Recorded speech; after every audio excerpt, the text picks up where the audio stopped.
حديث كتاب الله وخير الهدي هدي محمد صلى الله عليه وسلم وشر الأمور محدثاتها وكل محدثة بدعة وكل بدعة ضلالة وكل ضلالة في النار. أعوذ بالله من الشيطان الرجيم.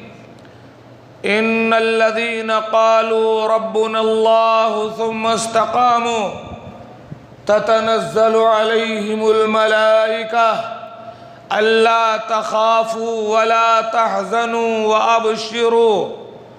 وأبشروا بالجنة التي كنتم توعدون.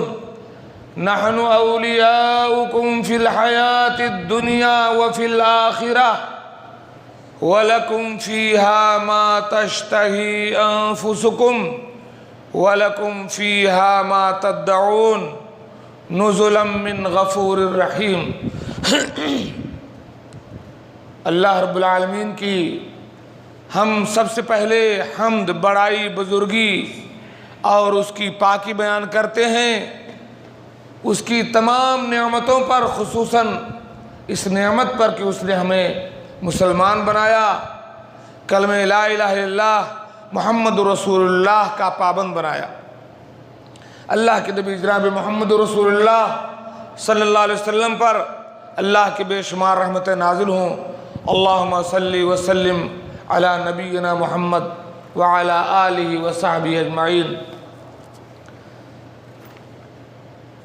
اللہ تبارک و تعالیٰ نے سورہ حامیم سجدہ میں کچھ لوگوں کو بہت سارے انعامات سے نوازنے کا وعدہ کیا ہے، بڑی خوشخبری دی ہے، بڑی بشارت دی ہے.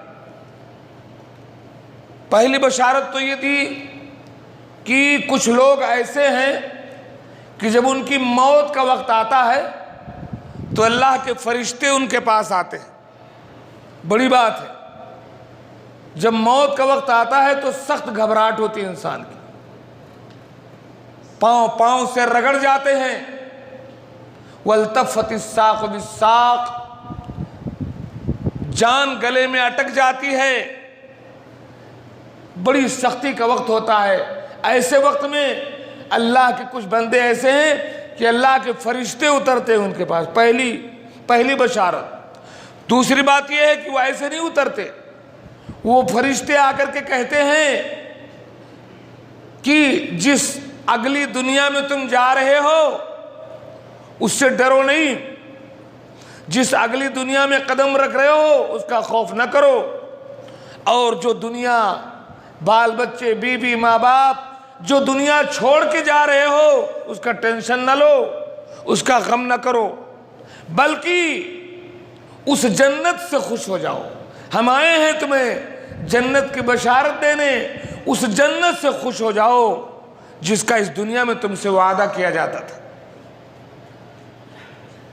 ہم تمہارے مددگار ہیں. یہاں سے اللہ رب العالمین کا قول شروع ہوتا ہے اکثر مفسرین کے نزدیک. ہم تمہارے مددگار ہیں دنیا میں بھی اور آخرت میں بھی، اور اس جنت میں جس کی بشارت ہم تمہیں دینے آئے ہیں تمہارے لیے ہر وہ چیز ہے جو تمہارے دل میں خواہش گزرے گی، اور ہر وہ چیز ہے جو تم منہ سے مانگو گے. اللہ رب العالمین کی طرف سے مہمان نوازی ہے. یہ بشارت، یہ خوشخبری کس کے لیے ہے؟ آئیے قرآن پاک کی اس آیت کو ہم سمجھتے ہیں. اللہ تعالیٰ فرماتا ہے، اس پس منظر میں سمجھیے، اس لیے سمجھیے کہ رمضان میں تو ہم بڑے عبادت گزار تھے، بڑے نیک بنے ہوئے تھے، مسجدیں بھری ہوتی تھیں، ہاتھ میں قرآن ہوتا تھا، تراویح کے لیے لائنیں لگتی تھیں، جھوٹ نہیں بولتے تھے، بڑی زبان کی حفاظت کرتے تھے، صدقہ و خیرات کرتے تھے. رمضان جانے کے بعد مسلمان ڈھیلا ہو گیا، نماز سے کوئی مطلب نہیں، مسجدیں خالی ہیں، قرآن الگ رکھ دیا، صدقہ و خیرات سے کوئی مطلب نہیں، جھوٹ، غیبت، چغلی، برے کام شروع کر دیا. اس پس منظر میں یہ اس آیت کو سمجھیے. اللہ تعالیٰ فرماتا ہے ان الذین قالوا ربنا اللہ ثم استقاموا، جن لوگوں نے کہا کہ ہمارا رب اللہ ہے پھر اسی پر جم گئے مرتے دم تک، یعنی کہ رمضان آیا تو مسلمان بن گئے اور شوال آیا تو ڈھیلے ہو گئے، ایسے نہیں۔ ثم استقاموا، جب کلمہ پڑھ لیا، جب مسلمان ہو گئے تو چاہے رمضان ہو، چاہے شوال ہو، چاہے محرم ہو، کہ ذی الحجہ ہو، کہ جنوری ہو، کہ فروری ہو، کچھ مطلب نہیں، مسلمان تو مسلمان۔ یا ایھا الذین آمنوا اتقوا اللہ حق تقاتہ ولا تموتن الا وانتم مسلمون، مرتے دم تک تمہیں مسلمان رہنا ہے۔ ایک آدمی اللہ کے نبی صلی اللہ علیہ وسلم کے پاس آیا کہ اللہ کے رسول صلی اللہ علیہ وسلم مجھے کوئی ایسی بات بتلا دیجئے، بدو آدمی ہوں میں، کہ پھر میں کسی سے نہ پوچھوں، ایک خاص بات بتا دو۔ اللہ کے نبی صلی اللہ علیہ وسلم نے فرمایا قل آمنت باللہ ثم استقم، بس ختم، چھوٹی سی بات بتا دیا، پورا دین اسی میں۔ کہہ دو کہ ہم اللہ پر ایمان لائے، پھر اسی پر جم جاؤ، ٹس سے مس نہ ہو دین سے، کچھ ہو جائے، کوئی ڈر نہیں، کوئی لالچ نہیں، کوئی دباؤ نہیں، کوئی ظلم آئے، آدھی آئے، طوفان آئے، کچھ نہیں، مسلمان تو مسلمان، چاہے رمضان ہو چاہے شوال۔ قل آمنت باللہ ثم استقیم، جس دن سے تم نے کہہ دیا لا الہ الا اللہ محمد الرسول اللہ، اسی دن سے تمہاری ڈیوٹی بڑھ گئی، اب ڈیوٹی کو سمجھو، اس پر عمل کرو۔ علامہ اقبال نے کہا تھا کہ چومی گویم مسلمانم بلرزم کہ دانم مشکلات لا الارا، جب میں کہتا ہوں کہ میں مسلمان ہوں تو کانپنے لگتا ہوں، کہ مجھے پتا ہے کہ مسلمان کا مطلب کیا ہے، میں جانتا ہوں کہ لا الہ الا اللہ کا مطلب کیا ہے۔ تو ان الذین قالوا ربنا اللہ، جن لوگوں نے کہا کہ ہمارا رب اللہ ہے، ثم استقاموا، پھر اسی پر ڈٹ گئے، اسی پر جم گئے، تتنزل علیہم الملائکہ، موت کے وقت ایسے لوگوں کے پاس اللہ کے فرشتے اترتے ہیں، یہ کہتے ہوئے آتے ہیں اللہ تخافوا، کہ اس موت کے بعد جس دنیا میں تم جا رہے ہو کوئی خوف نہ کرو، کیونکہ جو اللہ کے ولی ہوتے ہیں نا ان کو کوئی خوف نہیں ہوتا ہے۔ کون ولی ہے؟ ولی کی سرٹیفکیٹ ہم نے دے دیا آج کل، یہ قبر والوں کو، یہ ولی ہیں، یہ ولی ہیں، پھر جا کر کے وہاں عرضیاں ڈالتے ہیں، وہاں مانگتے ہیں، پتہ نہیں کون ہے، اس قبر میں کوئی ہے بھی کہ نہیں، کہیں کہیں تو کچھ نہیں ہے، کہیں کہیں کوئی گھوڑا گدھا، ایسے آلتو پھالتو لوگوں نے قبر بنا لیا ہے۔ ولی کون؟ اللہ تعالیٰ فرماتا ہے الا ان اولیاء اللہ لا خوف علیہم ولا هم یحزنون، جو اللہ کے ولی ہیں، اللہ والے، ان کو نہ کوئی خوف ہوگا نہ کوئی غم ہوگا۔ یہ بشارت فرشتہ یہاں سناتا ہے، اللہ تخافوا ولا تحزنوا، تمہاری موت آ پہنچی ہے، اگلی دنیا کے لیے ڈرو نہیں، پیچھے جو چھوڑ کر جا رہے ہو اس کا غم نہ کرو۔ تو اللہ تعالیٰ فرماتا ہے الا ان اولیاء اللہ لا خوف علیہم ولا هم یحزنون، اللہ کے جو ولی ہوتے ہیں وہ ان کے لیے کوئی خوف اور غم نہیں۔ اب سوال پیدا ہوتا ہے یہ ولی ہے کون؟ ہے نا، قرآن بتاتا ہے کہ ولی کون ہے۔ ہمارے اکثر علماء انڈیا، پاکستان، بنگلہ دیش میں جو تقریر کرتے ہیں نا، قبروں پر جھکانے والے وہ یہی ایک آیت پڑھتے ہیں، الا ان اولیاء اللہ لا خوف علیہم ولا هم یحزنون، اولیاء کو کوئی خوف نہیں، ہے بس جھکا دیا قبروں پر۔ آگے بتاؤ کون ولی ہے؟ آگے اللہ تعالیٰ فرماتا ہے الذین آمنوا وکانوا یتقون، ولی کون ہے؟ جو لوگ ایمان لائے، جو اللہ سے ڈرے، وہ ولی ہے۔ آپ ولی ہو، آپ ولی بن جاؤ، آپ ولی بن جاؤ، کوئی کسی کا ٹھیکہ نہیں ہے۔ ایمان لے آؤ، اللہ سے ڈر کر زندگی گزارو، چاہے رمضان ہو چاہے شوال ہو، ہمیشہ نماز پڑھو، ہمیشہ قرآن پڑھو، شرک نہ کرو، توحید پر قائم رہو، پیارے رسول صلی اللہ علیہ وسلم کی غلامی میں زندگی گزارو، آپ ولی ہو۔ ان الذین قالوا ربنا اللہ، جن لوگوں نے کہہ دیا کہ ہمارا رب اللہ ہے، ثم استقاموا، پھر اسی پر جم گئے، موت جب آتی ہے تتنزل علیہم الملائکہ، تو اس کی موت کے وقت آسمان سے فرشتے اترتے ہیں اس کے پاس. اللہ اکبر، کیا بڑا مقام ہے. اللہ تخافوا، فرشتے کہتے ہیں ڈرو نہیں، جس دنیا میں تم جا رہے ہو نا ڈرو نہیں. ولا تحزنوا، یہ گھر، یہ دوار، یہ بیوی، یہ بچے جو چھوڑ کے جا رہے ہو نا، ٹینشن نہ لو، کوئی غم نہ کرو. وابشروا بالجنہ، ارے ہم تمہیں جنت کی بشارت دینا ہے، اب تمہیں جنت ملنے والی ہے. وابشروا بالجنت، جس جنت کا تم سے وعدہ کیا جاتا تھا نا، نماز پڑھو جنت ملے گی، روزہ رکھو جنت ملے گی، صدقہ کرو جنت ملے گی، توحید پڑھو جنت ملے گی، وہ جنت آج ہم تمہیں دلانے جا رہے ہیں. نحن اولیاؤکم فی الحیات الدنیا، اللہ تعالیٰ کہتا ہے اے مسلمانوں، دین پر قائم رہنے والوں، دنیا میں بھی ہم تمہارے ساتھ ہیں. اگر بندہ اللہ پر یقین کرے تو اللہ کو اپنے سامنے پائے گا. اللہ کے نبی صلی اللہ علیہ وسلم نے فرمایا احفظ اللہ تجدہ تجاہک، اللہ کے حقوق کی حفاظت کرو، اللہ کو اپنے سامنے پاؤ گے. پھر شام کو میں گاڑی لے کر کے آ رہا تھا، بیگ میں پتہ نہیں کس دھیان میں تھا، یوں گاڑی آئی ہے، میں دیکھ ہی نہیں سکا، وہ گاڑی یوں ایسا لگتا کہ میں نے ٹھوک دیا، اور پھر گاڑی. اللہ تعالیٰ ایسے حفاظت کرتا ہے. نحن اولیاؤکم فی الحیات الدنیا، ہم تمہارے ساتھ ہیں دنیا میں بھی، مسلمانوں ڈرو نہیں. وفی الآخرہ، اور آخرت بھی تمہاری ہے. اور اس جنت میں وَلَكُمْ فِيهَا مَا تَشْتَهِي أَنفُسُكُمْ، اس جنت میں تمہارے لیے وہ جو کچھ ہے جو تمہارا دل چاہے گا. ایک صحابی نے کہا کہ جنت میں اللہ کے نبی کیا کھیتی کرنے کو ملے گی؟ مزرے والا تھا وہ، اس کا موڈ بنا یار جنت میں تھوڑا کھیتی ہونی چاہیے.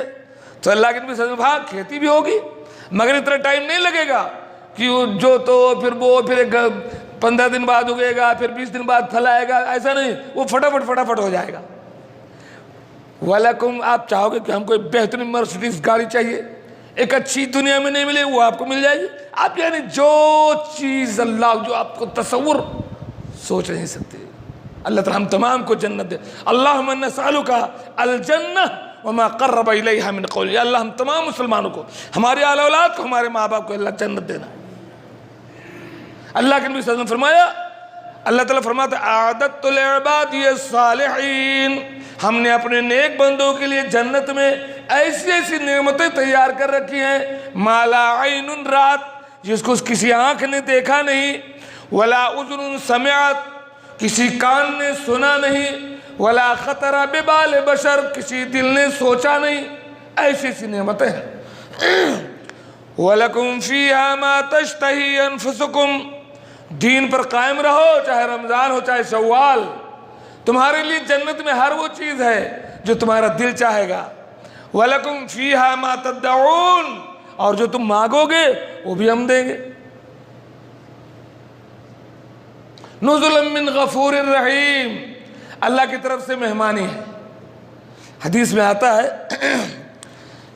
کہ جنتیوں کو بطور مہمان نوازی سب سے پہلے نا مچھلی کی کلیجی دی جائے گی. میں تعجب کیا لذیذ ہوتی ہے. ہمارے خاص طور بنگلہ دیشی بھائی سمجھے، مچھلی کی کلیجی سب سے پہلے آپ کو جنت میں بطور مہمان نوازی اللہ تعالیٰ دے.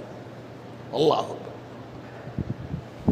بہرحال تو یہ جو دین ہمارا ہے یہ رمضان نہیں ہے، رمضان ہو شوال ہو، ہر وقت دین پر قائم رہو. علامہ اقبال نے کہا کہ یہ نغمہ فصلے گلو لالا کا نہیں پابند، بہار ہو کہ خزاں لا الہ الا اللہ. مسلمان ہمیشہ دین پر قائم رکھتا ہے. اللہ کے نزدیک سب سے محبوب، سب سے اچھا عمل وہ جو بندہ مسلسل کرتا. تھوڑا کرو، روزانہ کرو، مسلسل کرو، چھوڑو نہیں اس کو. اللہ کے نبی صلی اللہ علیہ وسلم نے فرمایا کہ احب الاعمال الی اللہ تعالی ادومها وان قل، رواہ البخاری. اللہ کے نزدیک سب سے محبوب، سب سے پیارا، سب سے اچھا کام وہ ہے جو بندہ مسلسل کرتا رہے، اس پر استقامت اختیار کرے، چھوڑے نہیں کہ آج تو پورا قرآن ختم کر دیا پھر 15 دن قرآن ہی نہیں اٹھا. ایسا نہیں، تھوڑا پڑھو، ایک صفحہ پڑھو، روزانہ پڑھو۔ آج صاحب رات بھر تہجد پڑھے، کل سے فجر کی فرض ہی غائب ہے، ایسا نہیں۔ 2 رکعت سنت پڑھو تہجد کی، مسلسل پڑھو، ایک صفحہ قرآن پڑھو، روزانہ پڑھو۔ یہ پیارے نبی صلی اللہ علیہ وسلم کا دستور تھا، یہ ایمان والوں کا دستور ہے۔ احب الاعمال الی اللہ ادومھا وان قل، اللہ کے نزدیک سب سے پیارا عمل وہ ہے جو بندہ کرتا رہے چاہے تھوڑا ہی۔ اور پیارے آقا صلی اللہ علیہ وسلم جب کوئی کام شروع کر دیتے تھے نیک کام تو چھوڑتے نہیں تھے، حتیٰ کسی وجہ سے اگر چھوٹ جائے تو اس کی قضا کرتے تھے۔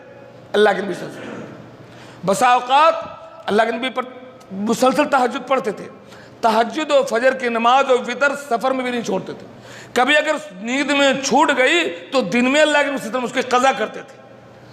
تو بندے مومن وہ ہے جو نیک کام شروع کر دیا، چل پڑا تو چل پڑا، چھوڑے گا نہیں۔ یہ وہ لوگ ہیں ان الذین قالوا ربنا اللہ ثم استقاموا، جنہوں نے کہہ دیا کہ ہمارا رب اللہ ہے، پھر اسی پر ڈٹ گئے، تتنزل علیہم الملائکہ، ان پر فرشتے اترتے۔ اچھا، جب آپ کوئی کام کریں گے اور مسلسل کریں گے تو اس کا فائدہ کیا ہے؟ اس کا پہلا فائدہ یہ ہے کہ آپ اپنے آپ کی نگرانی کر رہے ہوں گے اور غافل نہیں ہوں گے۔ نگرانی کرو، یار کل ہم نے 2 صفحہ قرآن پڑھا تھا، اب آج اگر نہیں پڑھیں گے تو اس کو ٹٹولیے، اپنے آپ کو زبردستی لائیے، غفلت سے بچائیے، 2 صفحہ پڑھیے، 2 صفحہ نہ پڑھ سے 1 ہی صفحہ پڑھیے۔ تو مسلسل عمل کرنے کا پہلا فائدہ یہ ہے کہ آپ اپنے نفس کو کنٹرول میں رکھتے ہیں اور اس کو غفلت سے بچا لیتے ہیں۔ اللہ کے نبی صلی اللہ علیہ وسلم نے فرمایا الکیس من دان نفسہ وعمل لما بعد الموت، ہوشیار، ذکی اور چالاک انسان وہ ہے جو اپنے نفس پر کنٹرول رکھے اور موت کے بعد کے لیے عمل کرے۔ یا ایھا الذین آمنوا اتقوا اللہ ولتنظر نفس ما قدمت لغد، اے ایمان والو اللہ سے ڈرو اور دیکھو تم نے کل کے لیے کیا جمع۔ تو پہلا فائدہ یہ ہے مسلسل عمل کا، یہ کہ آپ اپنے نفس کو کنٹرول میں رکھتے ہیں اور غافل ہونے سے بچا لیتے ہیں کہ کل ہم نے یار 2 صفحہ قرآن پڑھا تھا، آج ہمیں پڑھنی ہے۔ کل میں نے رات میں فجر سے پہلے 2 رکعت پڑھی تھی، آج پڑھنی ہے۔ کل ہم نے 2 روپیہ صدقہ کیا تھا، آج بھی فون کر کے 10 روپیہ صدقہ کر دینا انشاءاللہ، گھٹے گا نہیں۔ تو مسلسل کرتے رہیے اللہ والے۔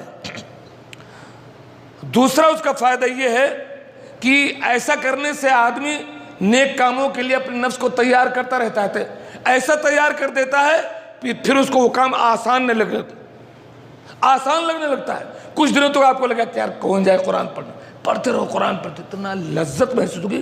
جس دن آپ قرآن نہیں پڑھو گے نا، ایسا لگتا ہے آپ کا کیا کھو گیا۔ مسلسل ایسے نمازی بن جاؤ کہ آپ کو نماز میں لذت ملنے لگے۔ جس دن آپ کی کوئی نماز چھوٹے گی ایسا لگتا ہے کیا کھو گیا، کیا چیز میرے پاس نہیں ہے۔ تو یہ سب سے بڑا فائدہ اس کا یہ ہوتا ہے۔ چنانچہ ہم کئی لوگوں کو دیکھتے ہیں مسلسل قرآن پر، ہر نماز کے بعد میں بھی گھر پہ گیا، یہ بوڑھوں کو ہم نے دیکھا گاؤں میں قرآن اٹھائے پڑھے گھنٹوں، نہ لائٹ ہے نہ اے سی ہے نہ پنکھا نہ کچھ ہی، لالٹین جلایا، اب پڑھ رہے ہیں قرآن تو پڑھے جا رہے ہو جب مچھر مکھی۔ کیوں؟ انہوں نے اپنے آپ کو ثابت قدم رکھا ہوا ہے۔ ہم کو تو تھوڑا آرام ہے، یوں گرمی لگی ادھر بند کی بھاگے۔ تعجب ہوتا ہے ان لوگوں پر، تو تعجب نہ کریں، جب آپ اپنے نفس کو کنٹرول میں کریں گے، مسلسل جب ثابت قدم رہیں گے تو وہی کام آپ کو آسان لگنے لگے گا۔ اور جس دن آپ قرآن نہیں پڑھو گے ایسا لگے گا کہ میری ماں کھو گئی، میرا بیٹا کھو گیا، کیا ہو گیا مجھ کو، میرے جیب سے اقامہ غائب ہو گیا، ایسا لگے گا جب آپ نہیں پڑھو گے۔ کئی لوگوں کو آپ دیکھیں گے، ہم تو یہاں رمضان کے فرض روزے رکھتے ہوئے مشکل ہوتا ہے، کئی لوگوں کو آپ دیکھیں گے صاحب مسلسل ہر مہینے کے 3 روزے رکھتے ہیں۔ میں کئی ایسے لوگوں کو جانتا ہوں جو مسلسل ہر سوموار ہر خمیس کو روزہ رکھتے ہیں، شوال کے روزے رکھتے ہیں، ہم سے نہیں ہو پاتا۔ تو یہ وہ لوگ ہیں جو ثابت قدم ہیں تو ہیں، رکھنا ہے تو رکھنا ہے، کچھ بھی ہو، گرمی ہو کہ سردی ہو، بہار ہو کہ خزاں، لا الہ الا اللہ۔ یہ فائدہ ہوتا ہے، پھر آدمی چل پڑتا ہے اس راستے پر۔ کئی لوگ آپ دیکھیں گے سخت سردی ہے، سخت نیند آ رہی ہے، لیکن نماز کا وقت ہو گیا تو سب سے پہلے مسجد میں بیٹھے، یہ ہمارا دل نہیں کہتا بستر چھوڑنے کو، نیند آ رہی ہے، ڈیوٹی کرنا ہے، شیطان غالب ہے، لیکن وہ اللہ والے ہیں۔ ان الذین قالوا ربنا اللہ ثم استقاموا، کہ جب کہہ دیا کہ ہمارا رب اللہ ہے تو جم گئے، کچھ بھی ہو جائے، کیونکہ انہیں جنت لینی ہے۔ تو رمضان کے گزرنے کے بعد اللہ تعالی ہماری حالت ایسی کرے کہ ہم پھر چلیں تو چل پڑیں. اور یہ چیز کیسے ہوگا؟ جب ہم غفلت برتنے لگے تو دو تین چیزوں کی پابندی کریں. نمبر ایک، جو بھائی ہمارے قرآن پڑھ سکتے ہو ضرور قرآن پڑھیں، روزانہ قرآن پڑھیں. قسم بخدا آپ کو دین پر اتنا آگے بڑھنے کا موقع ملے گا، اتنی لذت ملے گی، اللہ کے قرآن سے بڑھ کر کے کوئی چیز لذیذ آپ کو نہیں پائے گی.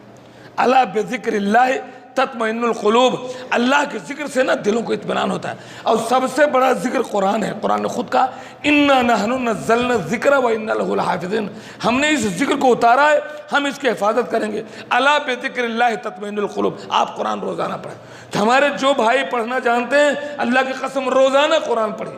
ہو سکے تو ہر نماز کے ساتھ، نہیں تو ایک صفحہ ایک ورق روزانہ قرآن پڑھیں. آپ دیکھیں زندگی آپ کی کیسے بنے. ہمارے جو بھائی نہیں پڑھے لکھے، کچھ صورتیں ان کو یاد ہیں، سورہ فاتحہ، قل هو اللہ احد، وہ اس کی پابندی کر لیں. ضرور بضرور روزانہ بیٹھ کر کے کسی جگہ ان صورتوں کو پڑھ ڈالیں. اور مزید کوششیں کریں کہ فجر کے بعد یا عشاء کے بعد یا سونے سے پہلے تھوڑا وقت نکال لیں، یوٹیوب پر یا کہیں قرآن کی تلاوت لگا کر کے سنیں. پابندی کریں قرآن پر توجہ دینے کی. نمبر ایک، آپ دیکھیں آپ کی زندگی کیسے بدلتی ہے. ہم تو لیٹتے ہیں تو کوئی گانا بجاتے ہیں، کوئی فلم دیکھتے ہیں، کوئی ڈرامہ دیکھتے ہیں، کوئی آلتو پھالتو پھر. تو اس طرح کریں کہ قرآن سے اپنے آپ کو جوڑیں. نمبر ایک. دوسرا کام یہ آپ یہ کریں کہ کچھ عبادات، نفلی نمازیں، نفلی صدقے، کچھ اس طرح کے کام شروع کریں اور اس پر قائم رکھیں. جب آپ ایسا کریں گے تو اللہ کے نبی صلی اللہ علیہ وسلم فرماتا ہے کہ جب بندہ نوافل کے ذریعے مجھ سے قریب ہوتا ہے تو میں اس کی آنکھ بن جاتا ہوں جس سے وہ دیکھتا ہے. کنت السمع الذی یسمع، میں اس کا کان بن جاتا ہوں جس سے وہ سنتا ہے. میں اس کا ہاتھ بن جاتا ہوں جس سے وہ پکڑتا ہے. میں اس کا پیر بن جاتا ہوں جس سے چلتا ہے. نفل کام کرنے سے مطلب کیا ہے؟ اللہ تعالیٰ آنکھ نہیں بنتا ہے، بلکہ اللہ تعالیٰ آپ کی آنکھ کو وہ توفیق دیتا ہے کہ حلال دیکھے، حرام نہ دیکھے. آپ کی زبان وہ بولے جو قرآن سننا چاہتا ہے. آپ کے ہاتھ سے وہ کام ہو جو شریعت کے مطابق. اللہ تعالیٰ اس کو شریعت